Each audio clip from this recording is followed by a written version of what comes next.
गजानन सरकार की जय।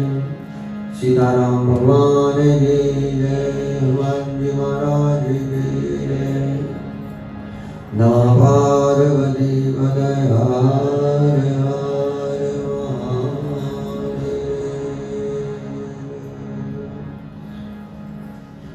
श्री कृष्ण चतुर्दशी 2025 के चल रही इस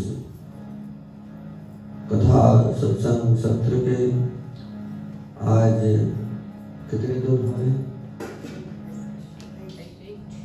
8वें दिन पर आप सब बना रहे। हमें तो लग रहा है पहले दिन चल रहा, मालूम नहीं पड़ रहा है कि दिन आगे भी बढ़ रहे नहीं बढ़ रहे। हम वहीं अटके वहाँ जी, हम तो वहीं के वहीं फंस गए लगता है। और हर दिन लगता है कि एक नई शुरुआत हो रही है इस प्रसंग का, इस सत्संग का, और आनंद बहुत हो रहा है, सुख बहुत हो रहा है। भगवान गणेश की कृपा हो रही है और 8वें दिन में हम चले गए हैं। 2 ही दिन शेष रह गया है। हम भगवान को बहुत बहुत धन्यवाद करते हैं, ईश्वर को, परमात्मा को, विघ्न विनायक गणपति जी को बहुत बहुत धन्यवाद करते हैं कि बाबा की कृपा से हम सबके जीवन आज सुखी चल रहा है, बाधाओं के बगैर चल रहा है। या अगर जीवन में हो बाधा तो बाबा की कृपा से वो बाधाएं हटें और अपने हम जीवन को बढ़िया लेकर जा सके। भगवान गणेश विघ्नों और बाधा को दूर करते हैं। बाबा बुद्धि के दाता हैं जो बुद्धि देते हैं। बुद्धि वो शक्ति होती है जो ज्ञान को चलाती है, और जब तक हमारे में बुद्धि नहीं है तो ज्ञान काम नहीं करेगा, हम ज्ञान का प्रयोग नहीं कर पाएंगे। इसलिए ज्ञान को सही ढंग से चलाने के लिए हमें बुद्धि की अत्यंत आवश्यकता होती है, क्योंकि बुद्धि wisdom drives, intellect drives knowledge. और वो गणपति जो है वो बुद्धि बन करके हमारे मन मानस के अंदर में बैठे हुए हैं और बुद्धि की अत्यंत पूजा। इसलिए आप भगवान गणेश की विग्रह को देखो तो विग्रह का हर अंग हमसे कुछ कह रहा है, हमें कुछ बता रहा है। आप भगवान गणपति के विग्रह को देखो तो उसमें दिख रहा है कि मुंह छोटा है और कान उसका बड़ा है। इसका अर्थ क्या हुआ कि हम बोले कम लेकिन सुने ज्यादा और अच्छा सुने। यहाँ तो हम बोलना ज्यादा चाहते हैं और सुनना कम चाहते हैं। बाबा कहते हैं कि बेटा जो हमारा वक्त है वो कम बोले और सुने ज्यादा। बाबा का नाक लंबा है, सूढ़ है। इसका अर्थ ये हो गया कि बाबा कहते हैं कि तुम दूर देख करके चलो। नहीं हम बोलते हैं कि हमें दूर तक देख करके चलना चाहिए। हम जल्दी में फैसले लेते हैं और सब कुछ कुचल कचाल करके नाश करके और निकल जाते हैं। इसलिए दूरदर्शिता व्यक्ति के जीवन में अत्यंत आवश्यक होती है। आदमी को चाहिए कि वो यहाँ नाक पर ना देख करके आगे देख करके चले। फिर बाबा के पास एक दांत है, हाथी के दांत जो बाहर निकला होता है ना, वो दिखाने वाले दांत है, उससे हाथी खाता नहीं है कुछ। तो बाबा कहते हैं कि जो वस्तु हमारे काम के नहीं है, जिससे हमारी शोभा बनती हो और जिससे हमें घमंड होता है, मान होता हो, अहंकार होता हो, ऐसे चीज को निकाल करके फेंक देना चाहिए। और बाबा का एक दांत टूटा है, एक दंत है। बाबा का पेट बहुत बड़ा है। पेट बड़ा होने का मतलब क्या है कि वो सब कुछ पचा सकता है अपने अंदर। यहाँ आदमी का पेट बड़ा नहीं रहता है, यहाँ का आजकल आदमी का मुंह बड़ा रहता है ना, अपने पेट में तो कुछ नहीं पड़ता है। शिव कहता है कि तुम मेरे तरह बनो, मैंने गले में जहर को रोक लिया है। शिव ने ना तो बाहर का जहर अंदर जाने दिया और ना ही अंदर का जहर बाहर निकलने दिया। एक जगह गले में ठहरा दिया, वो शिव है और उन्हीं का पुत्र गणेश। अब जरा सोचिए, इतना बड़ा शरीर है बाबा का, वक्रतुंड महाकाय, जिसका महाकाय शरीर है। सूर्य कोटि समप्रभा, करोड़ों सूर्य जैसा जिनमें प्रकाश है। ऐसे इतना दिव्य, इतने बड़े शरीर वाले को बाबा बैठते किस पर है? खाली चूहे पर। सोचिएगा, वो चूहा जो है वो हमारे डिजायर है, हमारे मन की वृत्तियां हैं, हमारे महत्वाकांक्षाएं हैं, जिसके पीछे ये माइंड भागा करता है। गणपति कहता है जो अपने डिजायर्स को कंट्रोल कर सकता है, अपने मन की वृत्तियों को, अपने चाहतों को जो वश में करके रख सकता है, उसी की बुद्धि श्रेष्ठ है। फिर बाबा के हाथ में मोदक है। मोदक मिठास का तत्व है कि जीवन में हमें सदा मिठास फैलाना चाहिए। कोई तुम्हें कितनी भी कड़ुहाहट दे, लेकिन उन्हें तुम मिठास लौटा करके दो, और वो परमात्मा अंतत्व तत्व एक दिन तुम्हें तुम्हारे जीवन में भी मिठास ला करके देता है। ये गणेश की कृपा है बात।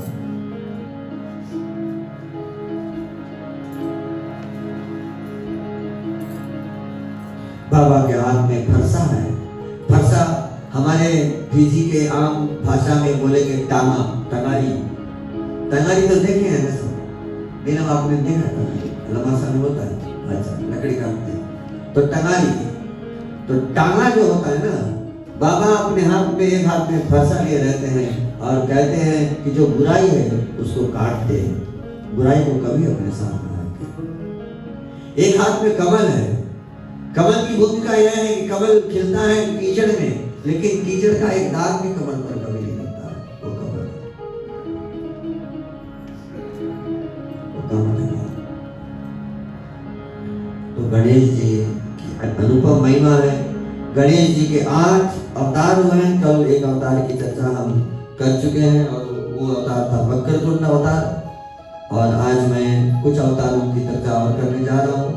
उसके बाद का अवतार आता है एक दंत। एक दंत में बाबा केवल एक ही दांत रहता है। इसकी 2 चर्चाएं हैं।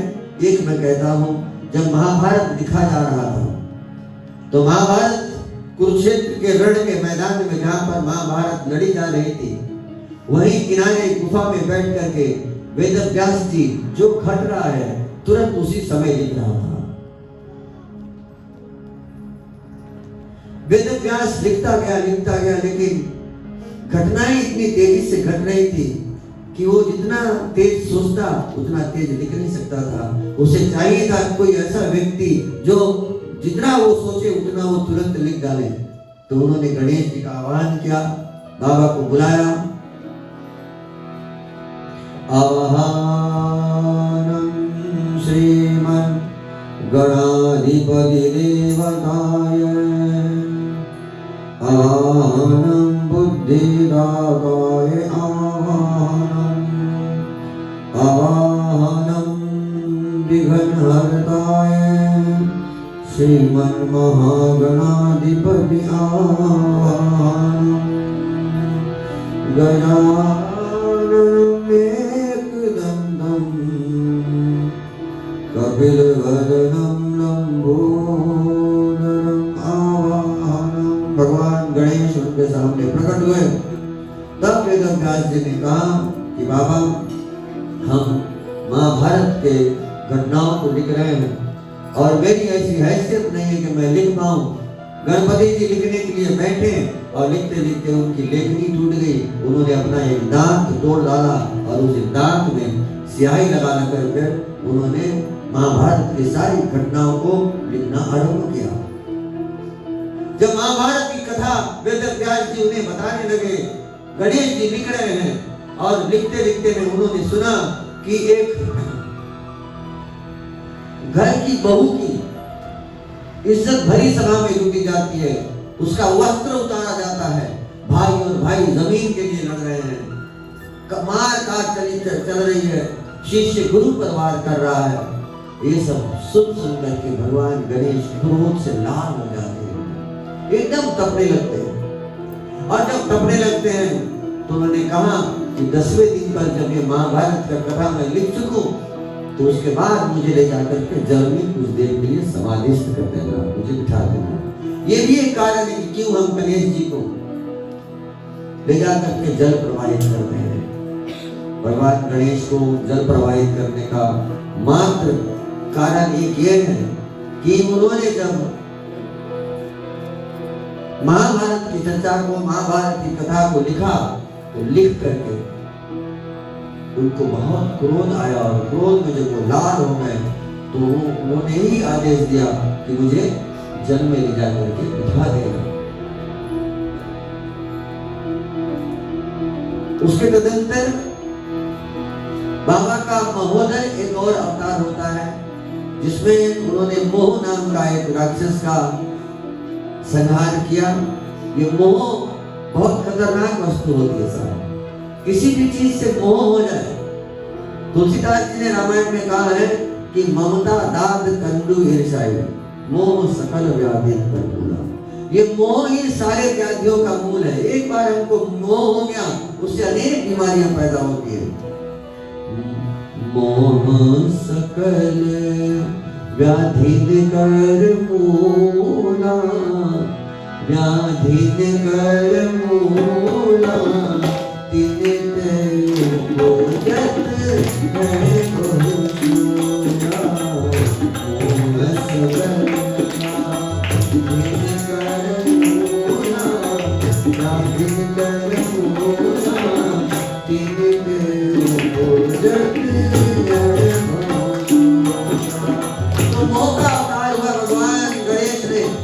महोदय रूप लेकर के मोहासुर का अंत किया और उसके तदंतर फिर बाबा ने विकट रूप धारण करके विकटासुर नामक राक्षस का अंत किया। फिर गजानन रूप धारण करके लोहासुर नामक राक्षस का अंत किया। फिर लंबोदर नामक रूप धारण करके क्रोधासुर नामक राक्षस का वध किया। और इसी तरह भगवान गणेश ने 7वां रूप विघ्नराज का लेकर के विघ्न को दूर किया और धूम्रकरण का अवतार लेकर के वो धूमासुर का विध्वंस किया। ये 8 राक्षसों को मारने के लिए हमारे भगवान श्री गजानन सरकार ने 8 प्रकार के रूप धारण किए और उन राक्षसों का संहार किया।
एक माता जी की अनुपम कथा आती है।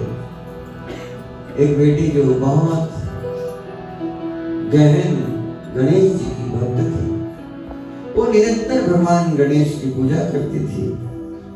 हालात कोई भी हो, कैसा भी हो, लेकिन गणेश जी की पूजा से कभी पीछे नहीं हटती। एक भक्त होता है ऐसा, भक्त के जीवन में सामने कोई भी परिस्थिति आ जाए लेकिन वो भक्ति से पीछे नहीं हटेगा। वो एक समय का खाना नहीं खाएगा, कोई नहीं, लेकिन वो निरंतर निरंतर निस्वार्थ रूप से वो भक्ति करेगा। दो प्रकार के लोगों में ये भावना होती है, एक भक्त में और दूसरा प्रेमी में। एक प्रेमी जो अपने भगवान से प्रेम करता, जैसे मीरा करती थी। मीरा को लोग कुछ भी कहे, लेकिन मीरा कभी भी उसका बुरा नहीं लेती थी, क्योंकि वो प्रेमी थी। प्रेम की अपनी भाषा होती है, भक्ति की अपनी भाषा होती है। एक भक्त भी प्रेमी होता है और एक प्रेमी भी भक्त होता है, जो अपने भगवान से प्रेम करे। मीरा को लोग क्या से क्या ना कहते थे। कह रहे मीरा तो पागलों जैसी राहों पर घूमती है, चौराहों पर घूमती है। एक दिन मीरा सफेद कपड़ा पहन करके निकल गई और लोगों से देखा नहीं गया। बजाय तो शादीशुदा होकर के, स्वागिनी होकर के और सफेद सफेद कपड़े पहन करके क्यों निकल गई हो?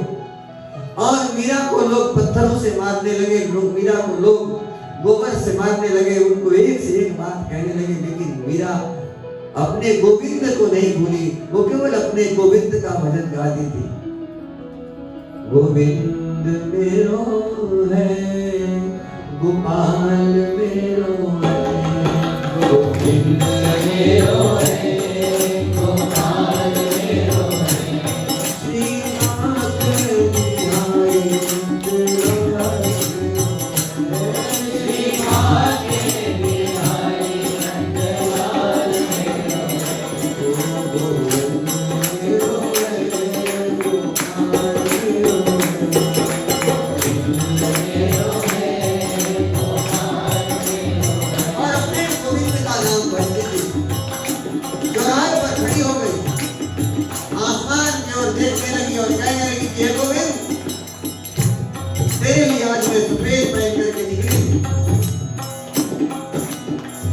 और ये लोग मुझे क्या क्या कह रहे हैं। अगर तू चाहता है तो इसे अपने रंग में आप रंग दीजिएगा। श्याम पिया वही रंग दे, श्याम पिया वही रंग दे चुनरिया,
और उसी समय आसमान से प्रकाश उगजा और मीरा का सफेद साड़ी रंग करके गेहुआ रंग में बदल जाता। सब खड़े के खड़े देखते रह जाते।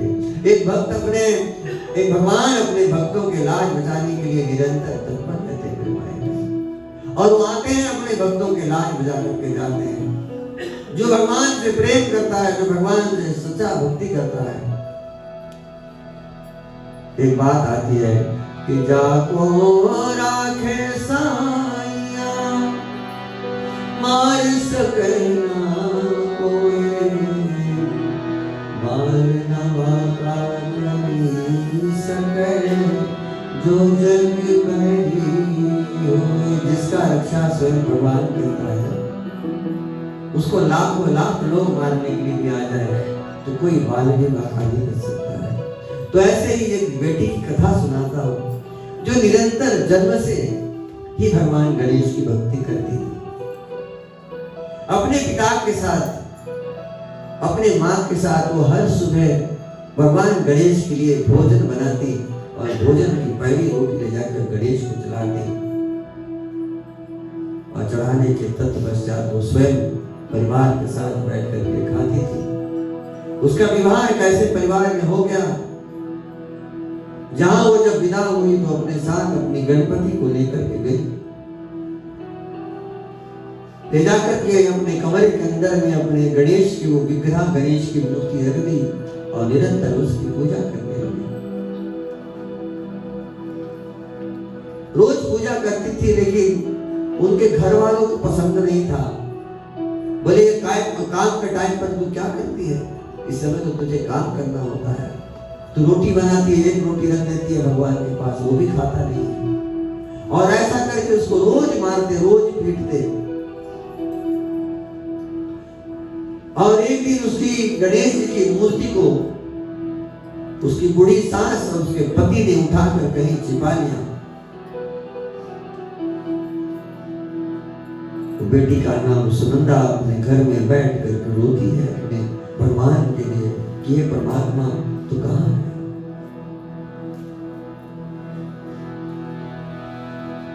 रोज बैठकर प्रार्थना करती है, मेरी विनती सुनो महाराज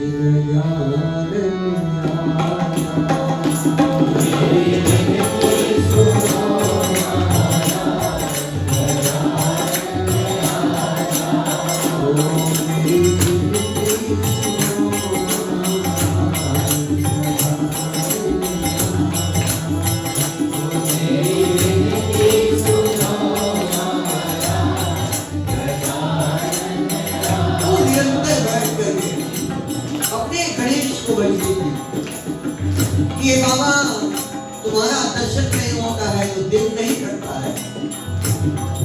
गजानन आजा, गजानन आजा, गजानन आजा, गजानन आजा, मेरी विनती सुनो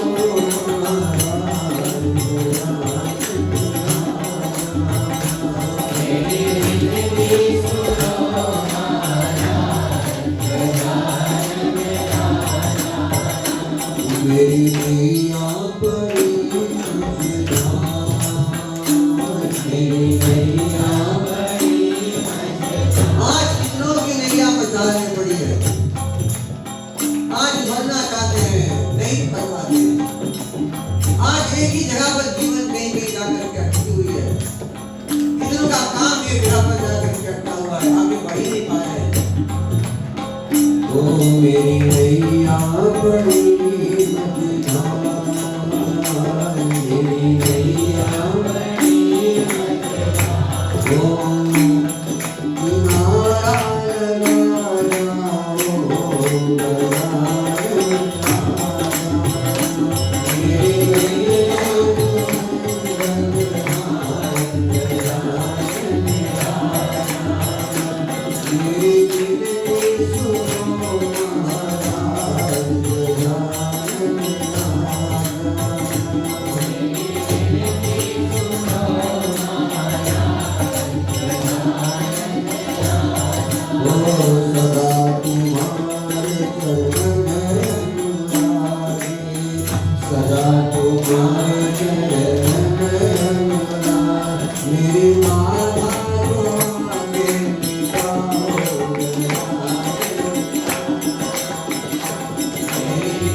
अब उनको घर में सताया जाने लगा।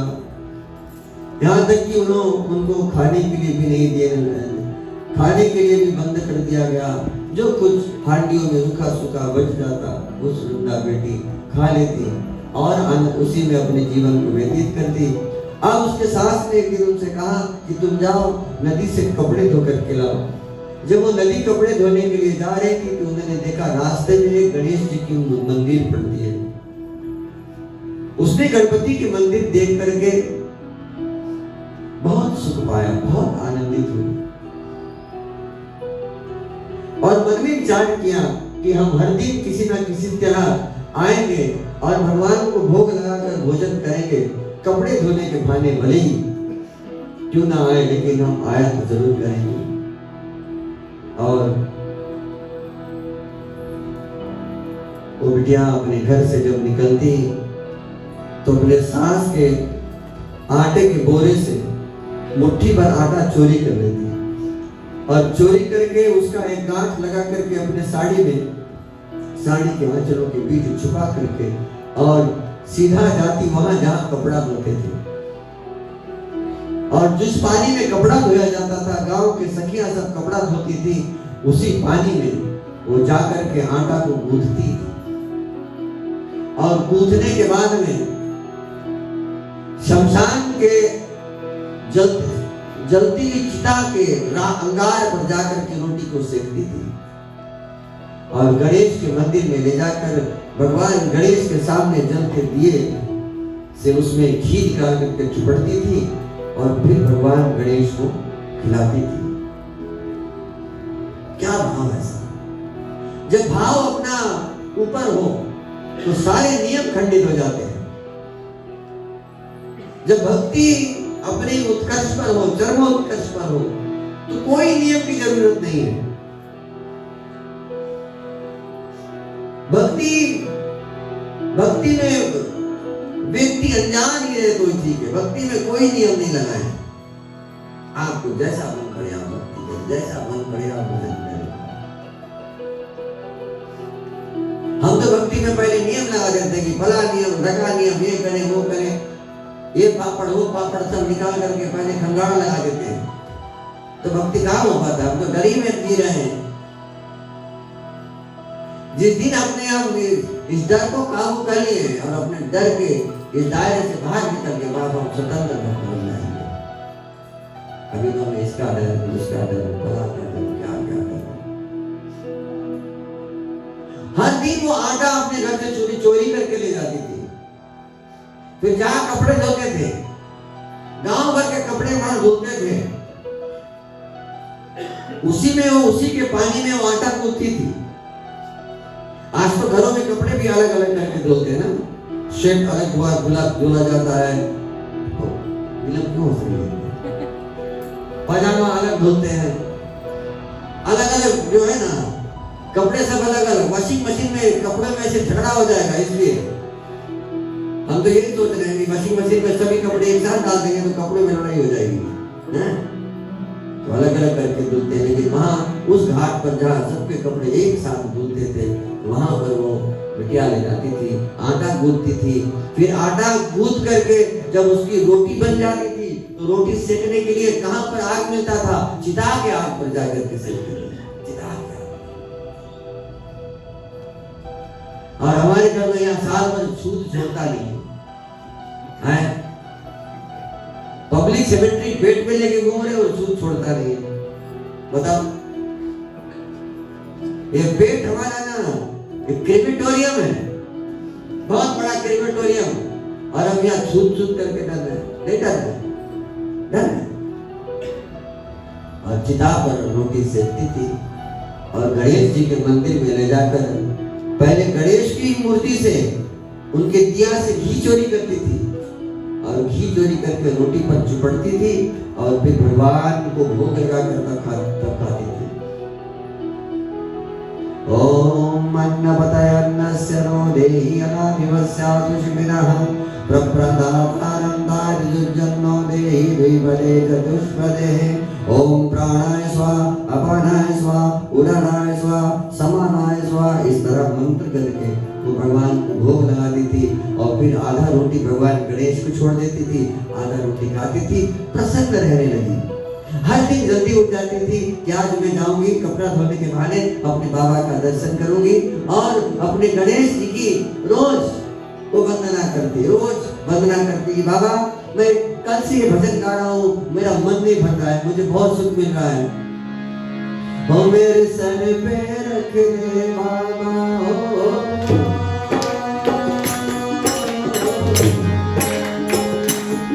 मेरे सर पे रख दे बाबा, कृपा के वो देना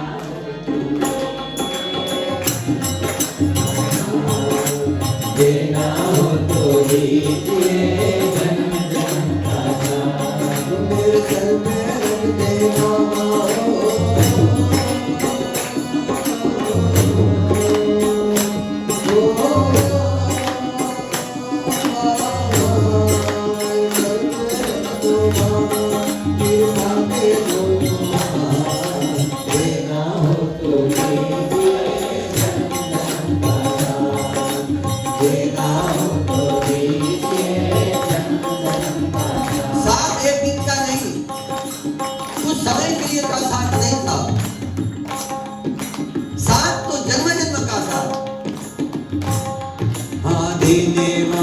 गणपति जी से धन और दौलत क्या मांगे, देने वाले गणपति जी से धन और दौलत क्या मांगे, वो मांगे भी तो बाबा जी से नाम और इज्जत क्या मांगे, मांगे भी तो बाबा जी से नाम और इज्जत क्या मांगे, बस इतनी कृपा कर दे बाबा,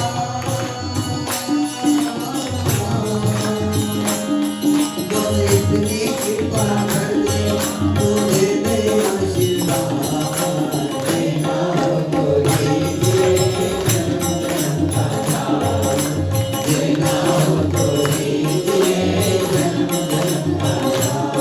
मोरया मोरया गणपति बप्पा मोरया,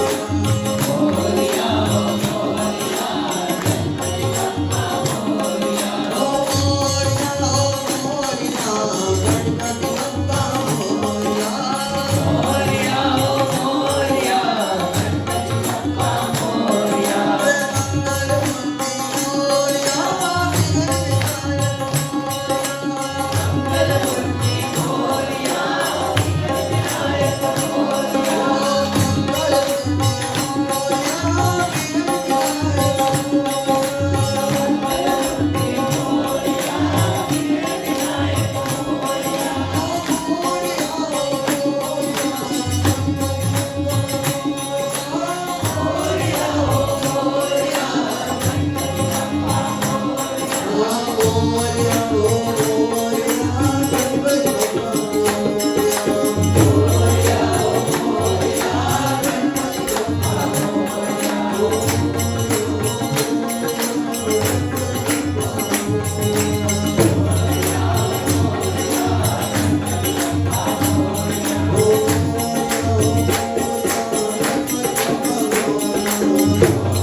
और एक दिन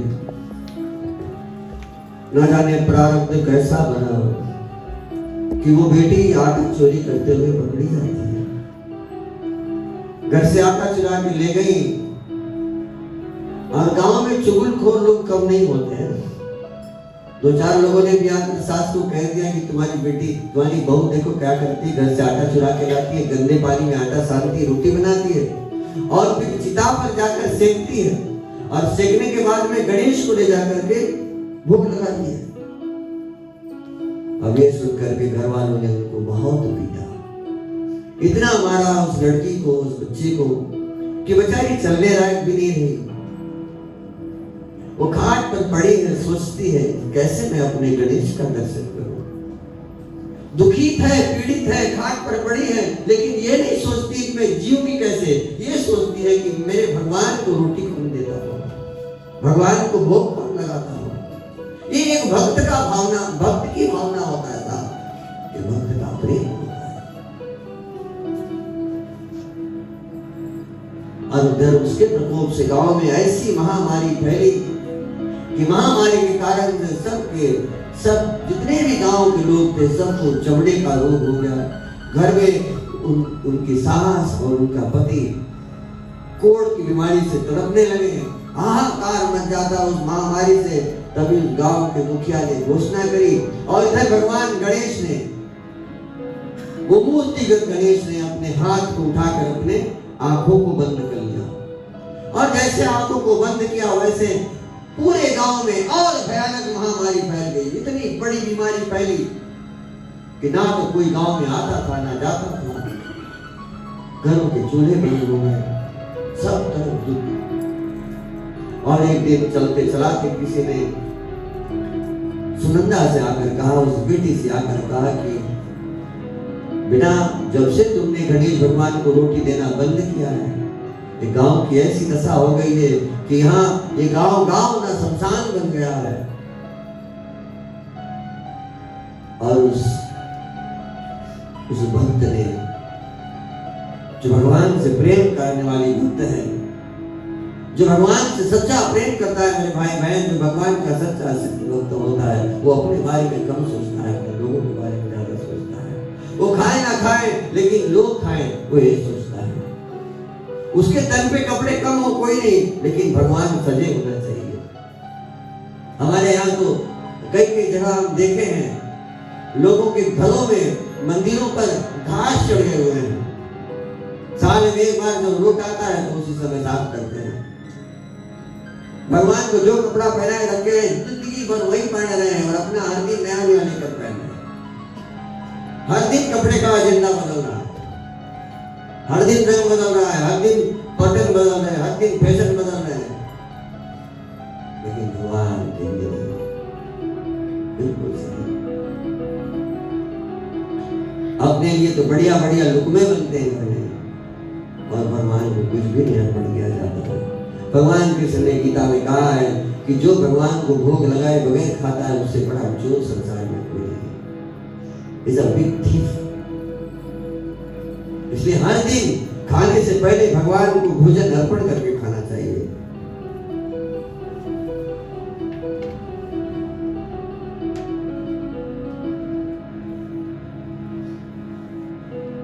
और सुबह की पहली रोटी जो बने उसे ईश्वर को ले जाकर भगवान को अर्पित करना चाहिए, देना चाहिए भगवान को सामने।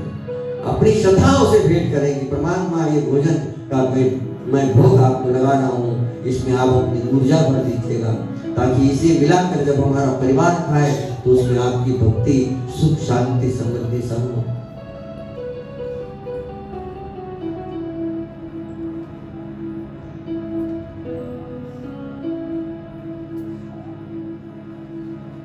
और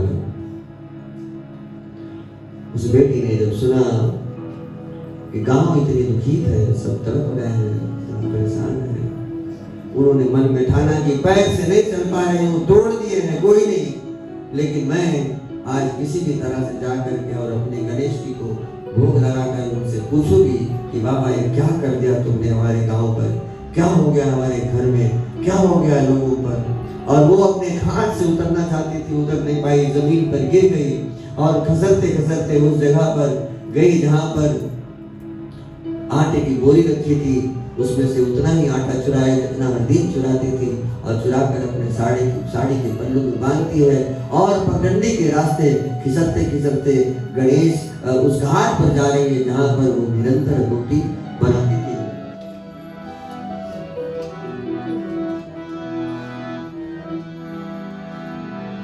वो मेरे जीवन में रंग भर जाओ, आओ बता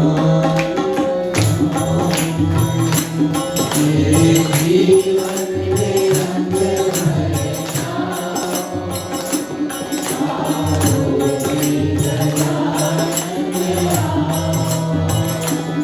आओ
पहुंचती है जहां पर हरदीप वो आटा गूंथा करती थी, और नदी के उसी पानी से उसी जल से उन्होंने आटे गूंथा और गूंथ करके सामने जल है शमशान में चिता के पास पहुंची और चिता के अंगार में उसको सेकती है। आओ जी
आधा दूध करके और चिता पर सेक करके भगवान गणेश के मंदिर में पहुंची तो देखा कि सब तहस नहस हुआ पड़ा है, दिया जला नहीं है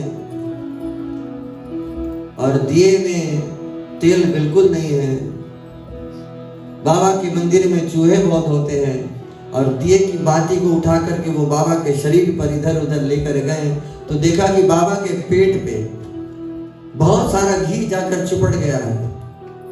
अब ये बेटी जो भक्त होता है ना साहब, उसे नियम की बहुत परवाह नहीं होती है, उसे अपनी भक्ति की परवाह रहती है। देख शबरी माँ जब रात को जूठे फल खिला रही थी तो उन्हें तो मीठा खिलाना था और मीठा खिलाने के चक्कर में वो जूठा खिला दी। उन्हें तो मालूम नहीं था कि वो जूठा खिला रही है, उसे तो बस मीठा खिलाना था। और इन्होंने क्या किया, वो गरम रोटी जो भोग लगाने के लिए लेकर गई थी, बोले गणेश को ऐसे कैसे खिला देंगे बगैर घी लगाए, और वो सीधा रोटी को उठाती है और बाबा का जो बड़ा सा पेट है वो पेट में खूब ऐसे मलती है, बोले बाबा खूब घी लगा दो तो तुमको खिलाओ। अब रोटी में घी लग गया, उन्होंने लेकर के और अर्पण किया। ओम अन्नपतयन्नस्य नो देहि अनामिवस्य सुष्मिनः प्रप्रदातारं दायित्वजन्नो देहि द्विपदे चतुष्पदे।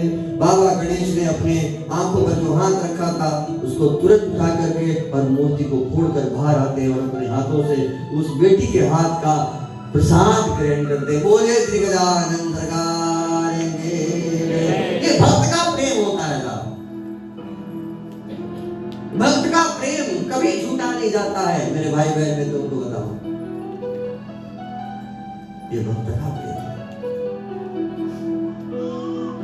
और उसी क्षण सारे गांव की सारी समस्याएं चली गई। इसलिए हम निरंतर कहते हैं कि ईश्वर से सच्चा प्रेम करो।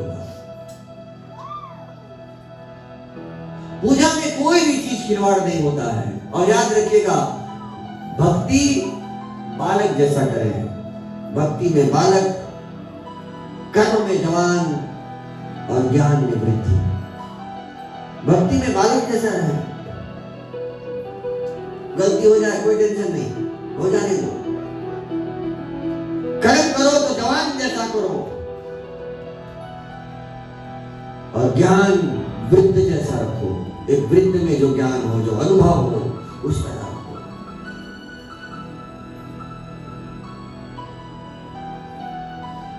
हिंदू होने का प्रमाण हमारे साथ रहे। आज तो कहां रहता है? आज कभी कभी हम किसी एंगल से लग जाते हैं कि हिंदू है, नहीं। आज तो सब धीरे धीरे गुजर रहा है। आदमी तिलक नहीं लगाना चाहता है, माताएं बिंदी नहीं लगाना चाहती है। हमेशा बताता हूँ, आजकल स्टिकर वाला लगाती है।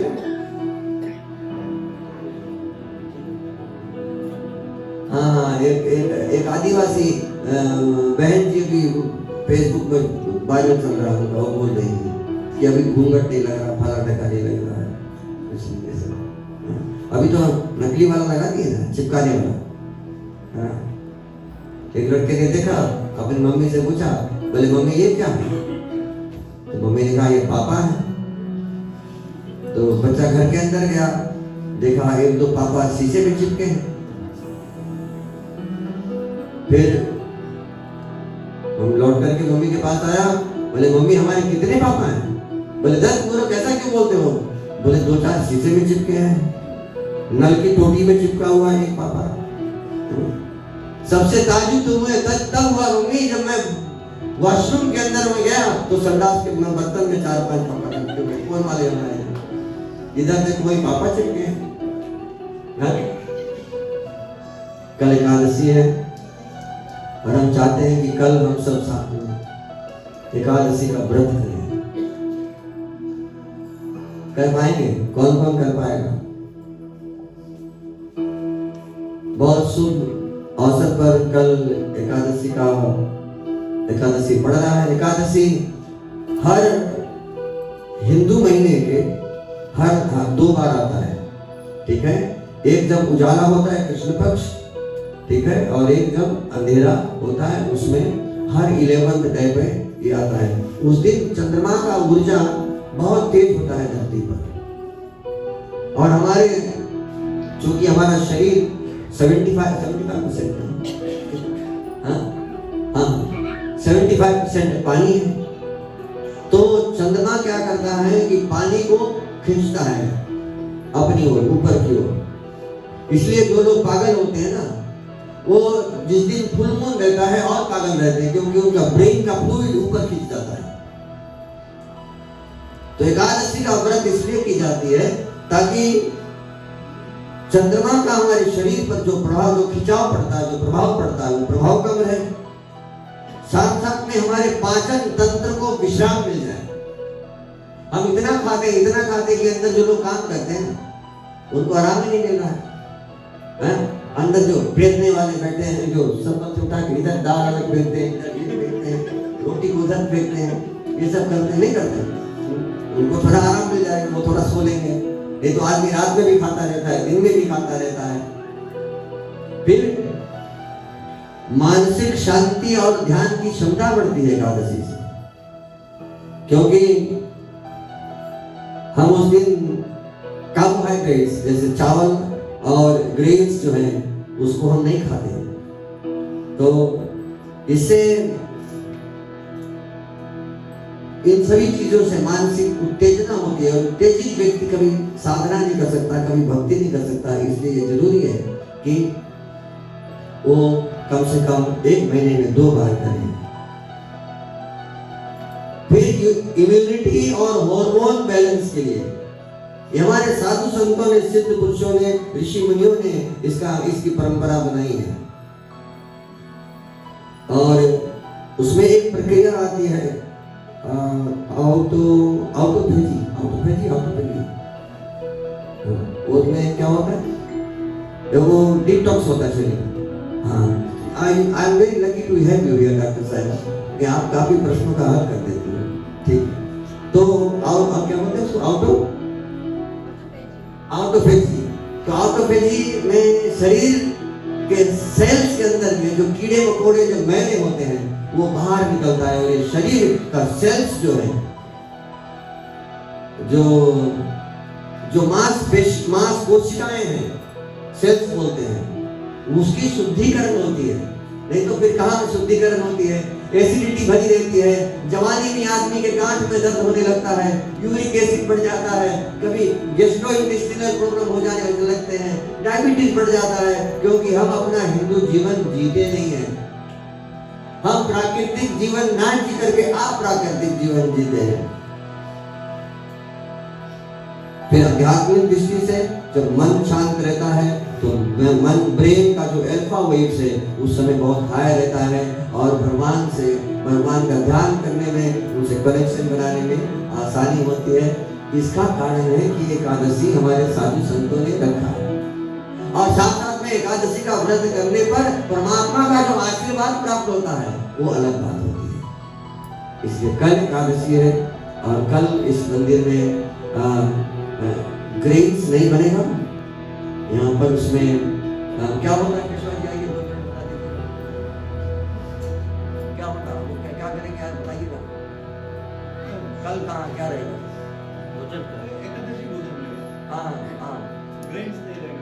हाँ, उसमें ग्रेन्स नहीं रहेगा। इसलिए हम लोग सब्जी इत्यादि सब बनाएंगे, लेकिन चावल और दाल खाली को छोड़ करके हम लोग रूट क्रॉप्स जो है केवल वही बनाया जाएगा। तो tomorrow you are expecting some boiled dal and chava and roro probably and some soup, okay, right? Okay, and if you think if you want to add something else from your own side, right, जिसमें grains इत्यादि नहीं हो तो आप उसको add करें। और ये केवल इस मंदिर के लिए नहीं है, अपने जीवन का निरंतर नियम बनाएं। और जब जब निर्जला एकादशी आए तो उस दिन जल भी नहीं पीते हैं, पूरा भूखे रहते हैं, उस दिन भी आप उसको ऑब्जर्व करें। और साथ साथ में महीने में 2 बार एकादशी आती है तो घर में चावल और दाल ना बनाएं। इससे ग्रेन्स का भी बचत हो जाएगा। और पूरी दुनिया में वैसे भी ग्रेन क्राइसिस चल रही है, और हमारे यहाँ इतना ज्यादा रूट क्रॉप्स है। तो कल की ये चर्चा है। गौतम जी ने मुझसे कहा था कि आखिरी दिन के विषय में कह देना। शुक्रवार को रात्रि में हम कोशिश करेंगे, समय मिलेगा तो कथा होगी, नहीं तो फिर पूजा के बाद सीधा हम लोग महाराज करेंगे। और शनिवार को 10 बजे यहाँ पर बस आ जाएगी, और हम सब बस से यात्रा करते हुए गणेश जी को समुद्र ले जाएंगे। वहाँ पर गणेश जी का अभिषेक होगा, और अभिषेक करवा के बाबा को पुनः ला करके मंदिर में स्थापित कर दी जाएगी। हम लोग भगवान को विसर्जित करके नहीं आते हैं। तो जितने लोग जाना चाहते हैं आप सब यहाँ 10 बजे सुबह इकट्ठा हो जाए। हम लोग भोजन पानी बना के यहाँ से लेकर के सीधा समुद्र तट पर जाएंगे और भोजन आपको वहीं पर कराया जाएगा। फिर जो नहीं करना चाहते हैं लौट करके वापस मंदिर में भी कर सकते हैं। और बच्चों के लिए भी थोड़ा एक्साइटमेंट हो जाएगा उस दिन। तो ये आखिरी दिन के लिए गौतम जी ने मुझसे प्रार्थना करी थी कि ये बात हम कह दें। अंत तक मेरे भाई बहन अब हम सत्संग के चरण सीमा पर पहुंच गए हैं। सब खड़े हो जाए और आरती करें।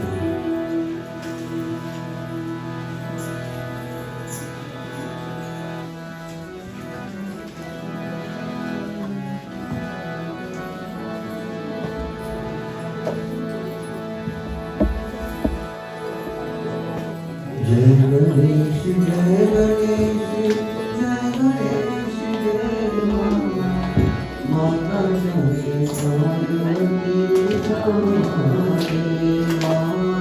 गणपति देवा गणपति देवा गणपति देवा गणपति देवा गणेश जय गणेश जय गणेश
है।